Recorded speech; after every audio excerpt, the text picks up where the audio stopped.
I just want you guys to know right this very second, it's 2 o'clock. So that's gonna bring us good luck for everyone watching this video. We're just gonna gloss up with a little Lancome Juicy 2 because that's the type of personal finance channel this is, okay? We wear ridiculous sweaters and we love lip gloss. But look, there's a spreadsheet in the background, so she must know what she's talking about.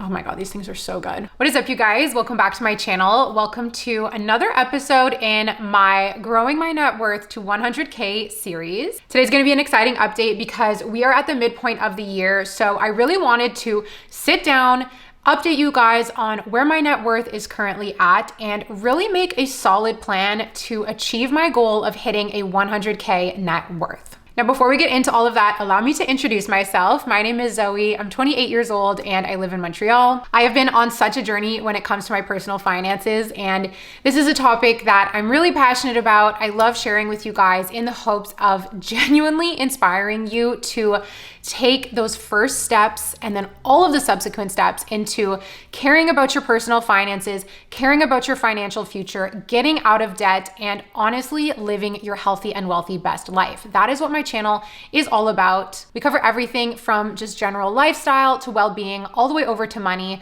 I really love being your best friend on the internet that you can talk about all of these things with. I just love sharing my life with you guys, and that includes some of the intimate details of my personal finances. So make sure you're subscribed if you haven't already, and whether or not you're new, please like this video because it really supports my channel. You just hit the little thumbs up button and you make my day. Now, today's rich bish drink of choice is actually just a passion fruit Perrier because your girl's dehydrated and I've already had 2 coffees today. So we're staying away from caffeine.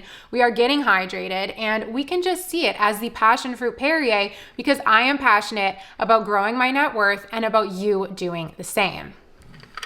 Cheers. We're also not that serious over here, so that's fun. I mean, if you couldn't tell, we're not that serious over here. My goal is always to make personal finances feel fun and approachable because when I started my personal finance journey, I was terrified. I had a bunch of debt. I had a real shopping problem. I was making great money, but living way above my means. I was so lost, you guys. Like, when I made my first ever budget, I really manipulated the numbers to suit what I wanted, which was a big fancy loft apartment.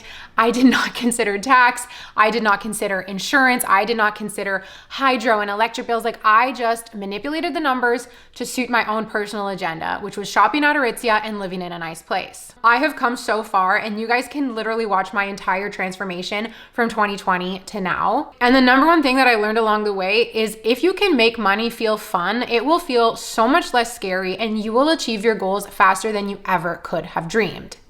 Now, speaking of goals and dreams, a big goal of mine is to grow my net worth all the way up to $100,000.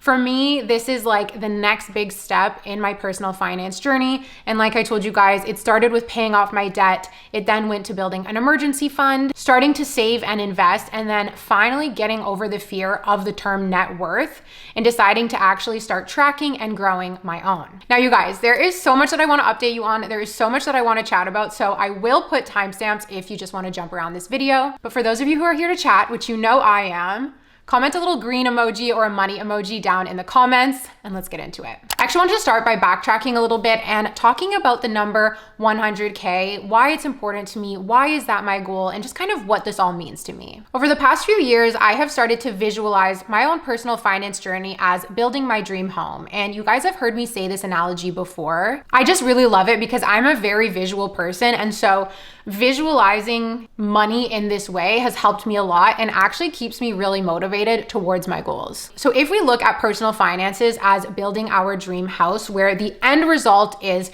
you've built wealth, you've invested, you've really built a life that makes you feel comfortable and secure and happy, that is the end goal. But a house is built in steps. For me, in my case, that very first step was paying off my debt. And I really visualized that as carving out the foundation and building out the basement of my home. That way I'm up to that first floor and I'm out of debt. I'm kind of out of the hole. I am someone who is very passionate about being debt-free. I am uncomfortable with debt. I do not like debt. And I do believe that, at least in North American society, death, oh my God. Have I been saying death this whole time? Debt, debita. I think we've become a little too comfortable with debt, and that is not how I want to live my life, and that is not how I would recommend you live your life either, especially when it comes to that high interest debt like credit card debt. We don't want it. We don't like it. That is our enemy. So paying off my credit card debt, paying off my car loan, and paying off my student loan, which was at about $40,000, that was all building out that basement, and that was my very first step.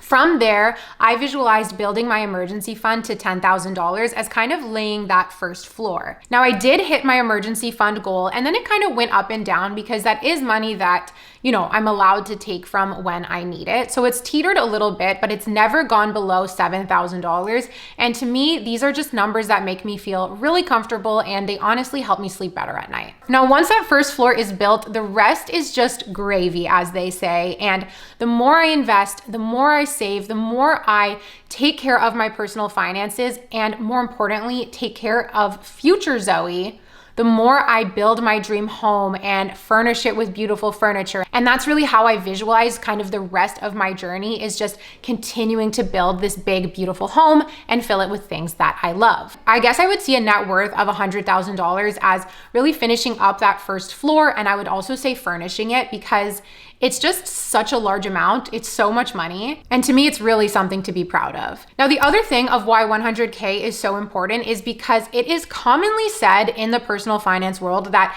your first 100K is the hardest to achieve. From there, interest really kicks in and you've built up some momentum. And they say it becomes easier and easier to continue growing your wealth once you hit that 100K number. Now, I'm excited to see that come to fruition, but I've got to hit my goal first. Now, I'm not sure if you guys can see on the screen here, we do have a beautiful 100K in the background, but that is not my money, you guys. That is the kind of dummy numbers on this net worth tracker. So today we're gonna sit down and figure out what number I am at now. And I also really wanna make a plan to achieve this goal of 100K. I wanna make a plan, I wanna make a timeline, I want to have concrete steps that I can follow in order to achieve my goal. Now, we will start talking numbers in a second, but speaking of goals, that is the next little area that I wanna touch on. It is so easy to set a goal in your mind, whether that is an emergency fund, whether that is paying off debt, or whether that is reaching a certain net worth. It's really easy, and I'm a big dreamer type of personality where I can very much sit down and be like, yeah, you know what, I think I'll achieve my goal in 3 months. And it's fine and it's wonderful to do that. But unless you take your goal and break it down and see what is the monthly contribution, what is the weekly contribution, and does this actually make sense with my income and my spending and my needs, you might be setting goals that are simply unrealistic and then feeling discouraged when they don't happen in the timeline that you wanted. I did that a lot when I was paying off my debt, where I would tell myself, okay, I want to be debt free by next year. But then once I calculated how much debt I had, how much I would need to contribute per month, and then compared that to how much living cost me and how much I was spending back then, it simply wasn't realistic. So in order for you to stay motivated towards your goals, you need to set realistic yet challenging amounts. I like to work on a monthly cycle, but if you get paid every 2 weeks, you might prefer that. I'm a freelancer, so I just do all my finances once a month, so that's what works for me.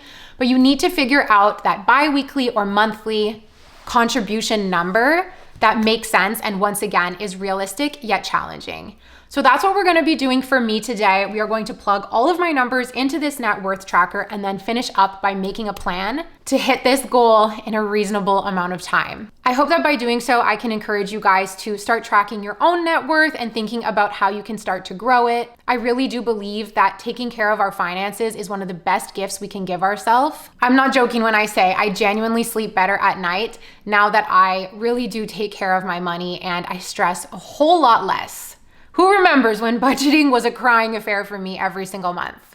We've come a long way. So let's dive into this net worth tracker. By the way, you guys, if you want to start tracking your own net worth and you want to use this spreadsheet, it is amazing. It is from The Line, which is a Canadian stationery brand. And this just works in Google Sheets. So as long as you have access to a browser, you can use this tool. It is super easy, not as complicated as it looks. You guys can use code Zoe10 for 10% off if you are interested. I really think this is a great investment. And over the years, the more you use it, you will actually be able to look back and see how far you've come, which is super, super empowering. All right, let's dive into 2025.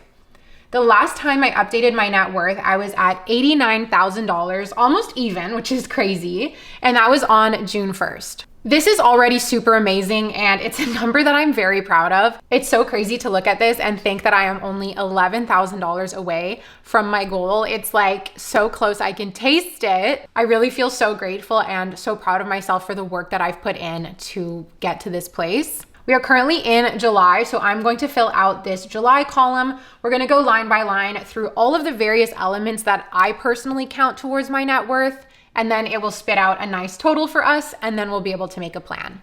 So diving in here, we have this first section, which is your bank accounts. I like to keep $100 in my checking account, so I'll just input that here. I also have this $510 savings, which is just to get me a discount on my monthly banking fee, whatever.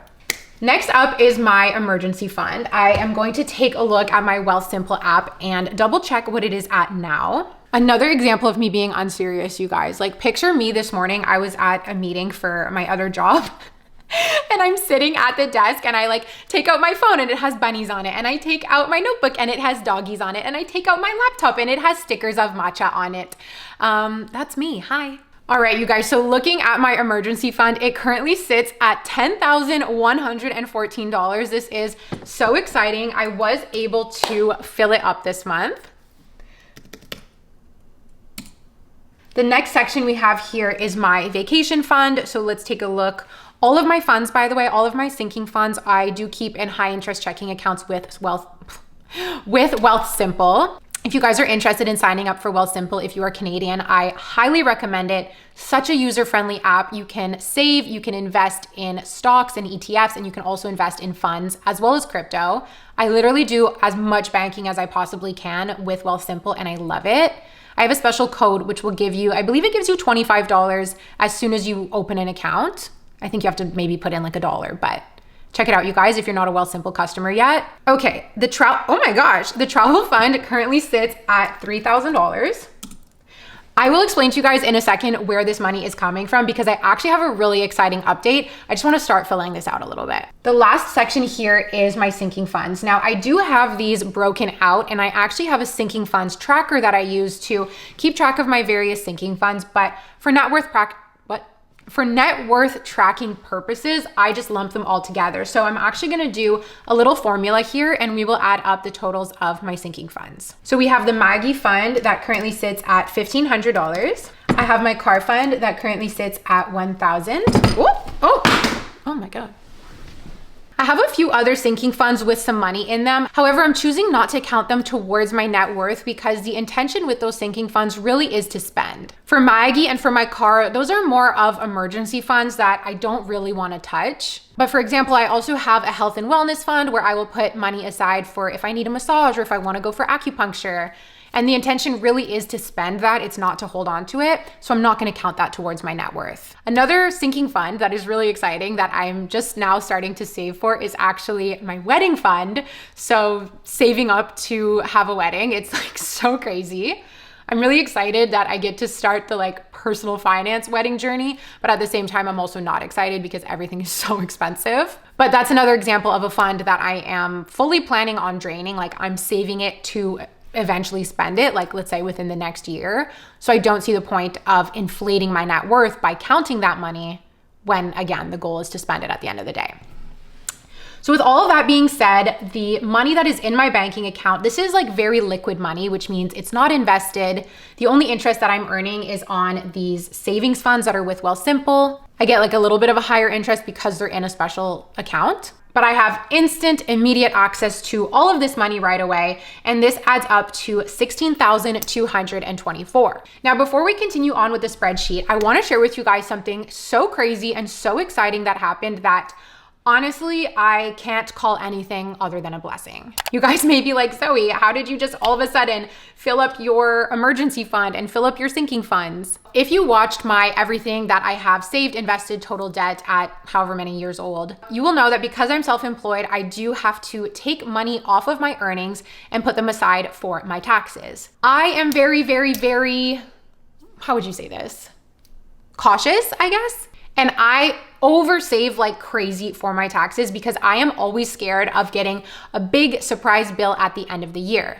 So I always figure it is best to put a bunch of money aside, forget about it, and then if I end up owing less than that, then I can take that money and invest it. I oversaved this year, you guys, by almost $10,000, which is so much money and so crazy. But I am so glad that I did that because I don't know where that $10,000 would have gone. Maybe I would have spent it. Maybe I would have invested some of it. It probably would have been a mix of both. So once all of my taxes were finished, once the government gave me the bill and said, hey, Zoe, here's how much you owe us, I ended up with $10,000 left over, which is so gorgeous and once again, such a blessing. I've spoken about this before, you guys, and I won't go down such a deep rabbit hole about it, but I genuinely believe when you set the intention of growing your wealth, growing your net worth, paying off your debt, just bringing yourself to a better and more comfortable personal finance position. When you set that goal and your intentions are pure, meaning that you're not trying to flex, you're not trying to show off, I genuinely believe that the universe responds and will send unexpected money your way, because this is not the first time I get these unexpected blessings, let's call them. And it's happened a few times over the years, and I just genuinely see it as signs from the universe that I am on the right path and I'm being rewarded for having my intentions in the right place. Now, you don't have to believe that if you don't want to, but honestly, it doesn't hurt to believe it. So I do recommend. You never know when little surprises are going to come your way, and it's up to you to choose what you want to do with that unexpected money. If you guys are familiar with Ramit Sethi, he always says that you should split it in half. So let's say you receive an inheritance. He's like, you should split it in half, spend half of it, and invest the other half. I love that advice, and I always think about that whenever this happens. But at the thought of spending $5,000 out of my new $10,000, it just kind of made me cringe when I was like, no, I can suddenly be so close to my goal thanks to this money. So I took that $10,000, you guys, and the very first thing I did was refill my emergency fund to $10,000. That's just like a nice clean number that makes me feel great. And again, like we talked about, it's kind of that base layer of my house. I then decided to fill up the travel fund because it is just so nice to have a little trip pre-budgeted for. And then when you see a flight deal or a place you really want to go, you can kind of say yes and jump on it right away. It's like a little gift for future you. So I guess in that case, I will be spending some of that money that I got. It's just I'll be spending it later. So I filled up the emergency fund, I filled up the travel fund, and then I did decide to fill up some of those other sinking funds, such as the Maggie fund and the car fund. I was just looking at my notes, and actually, you guys, I did decide to keep $1,000 to myself. I'm going to Florida next week for my birthday, and I don't think I'll spend the full $1,000, but I was like, Zoe, just give yourself a tiny little treat. We'll see what I do with the money, but I don't have to spend it all in one place. I don't have to spend it all there, but I did give myself a tiny little gift. Ooh. Now, moving along into the next section, let's start talking about my investments. I love watching this section grow. It is so exciting. And honestly, when I'm like 60 years old, I hope that these numbers are massive. I can't wait. Let's start out by taking a look at my TFSA stocks. Once again, these are with Wealthsimple. I invest in individual stocks, but I also invest in ETFs, and most of the money in here is going towards an ETF. So because of that over saving from my taxes, I was able to make a pretty big deposit into this investment account. I invested an extra $2,500, and now this whole account, all of my stocks and ETFs in my TFSA, sit at $9,358. So I'm going to input that here. The next account is my RRSP stocks. I didn't add anything here. It is now sitting, oh, it hasn't changed very much. It's at $2,469. Then we have my crypto. Oh my gosh, my crypto is now at $2,000. It is going up, up, up. I love it. Wish I had more in there, but I don't want to buy it now. All right, the next account is my TFSA fund. This is a fund that's managed by the people at Wealthsimple. It currently sits at $8,000, so it hasn't changed. Well, $8,086, so it hasn't gone up that much from last month. And then we have the RRSP fund. It is at $58,952. So again, not a big change from last month, which overall is what you want to see. I'm not the kind of person who wants my investments jumping around like crazy. I want to see slow and steady growth over time. And then the last one here is the FHSA, which I keep saying I need to take this money out, and I just never do it because I'm actually not eligible for the FHSA. But anyway, this is at $748 right now. So again, not a big change. All right, this is jumping up quite nicely. You guys can see this section now sits at $81,613, which is a lot of money. That's a lot. And I gotta say, I'm really proud of myself. I feel like this is the perfect time to interject, you guys, and let you know that I am never, ever, ever sharing these numbers to brag or for you to compare yourself to me or for you to think to yourself, oh, she's rich, she's this, she's that. Having money in investments does not always equal being rich, and it doesn't mean that now you can just go out and spend all of this money, because that is not the case. If I wanted a new car tomorrow, I would not take this money and buy a new car. This money is for the future.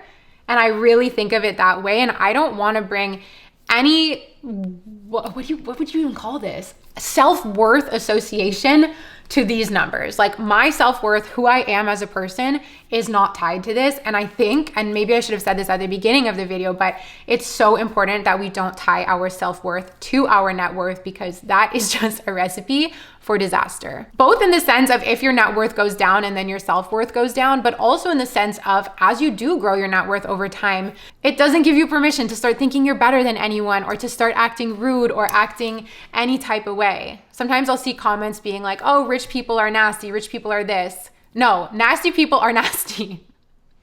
And money doesn't give you an excuse to be nasty. All right, you guys, let's move along. We have 2 sections left to cover. This next section is the other assets section, which is pretty fun and interesting. You guys can see I personally don't use this section. This is for things like the value of your home, your car, other valuable possessions. I do not count my car towards my net worth. I drive a 11-year-old Volkswagen and I love her so much, but I don't see that as an asset. Like this is a car that gets me from point A to point B. And like I said, I love her, but I don't have plans to sell her. A car is a depreciating asset at the end of the day. And unless I have a really nice car, I'm not including it there. I don't own a home. I don't own any property. So I really don't have anything to put here. It's funny because when I got engaged, I was like, oof, my net worth just went up because now I've got this gorgeous piece of jewelry. But I'm really just joking because again, I don't have any plans to sell this. I want to keep this ring forever and ever and cherish it. And so I'm not going to inflate my net worth by counting any jewelry that I have, or even like my little Louis Vuitton bag. Like maybe I could sell it for, I don't know, like $800. Like, I don't care. I'm not going to include it in there. So I don't utilize this section right now. I think the only time I would utilize it is when I buy a home, hopefully one day. And then you guys, the last section is debt, which we covered at the beginning. I'm so grateful to be debt-free, and I honestly work hard to stay away from debt because I don't like her. If you do have debt, it's nothing to be ashamed of, and putting it in here is going to give you a really nice picture of your net worth. And you're also going to be able to come to terms with your debt, see how it's impacting your net worth, and maybe make a plan to pay it off. So we can see the little number down here, but it is so much more satisfying to look at it at the top. So in order to get that number, you're just going to go ahead and input today's date, and then boom, we can see, oh my God, you guys, this is my first time seeing it like that.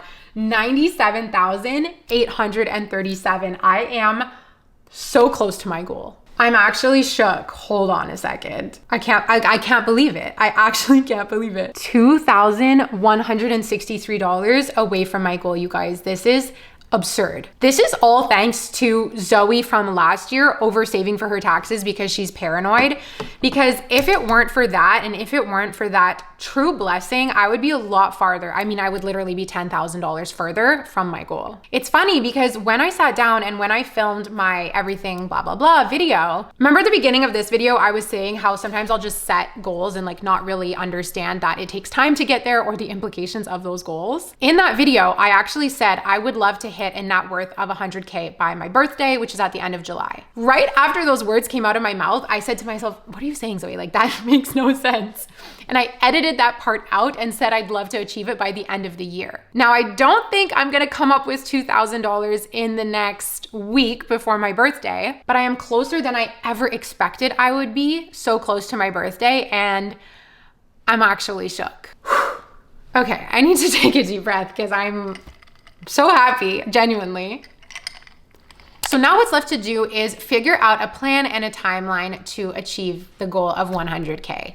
I definitely think that by the end of the year would be lovely, but seeing this number, I think I can hit it a little bit sooner. August, September, October, November, December. There's 5 months left in the year. So let's divide that remaining number by 5. That would be a contribution of $400 a month. That is definitely doable for me. So I'm gonna set this as my minimum monthly investment contribution, $432 a month. This is actually great because it would allow me to balance out investing and growing my net worth with saving for my wedding. So I might actually stick with this number, but let's say we wanna be a little bit more aggressive. Let's say I wanna hit this in 3 months. That would be a monthly contribution of $721. So I am someone who likes round numbers. I think I'm gonna set a monthly investment goal of $500, and that will get me to my goal of 100K just around the holidays, which is perfect. I'll be able to start the new year as a woman with a net worth of $100,000, and that will just be so exciting. Wow,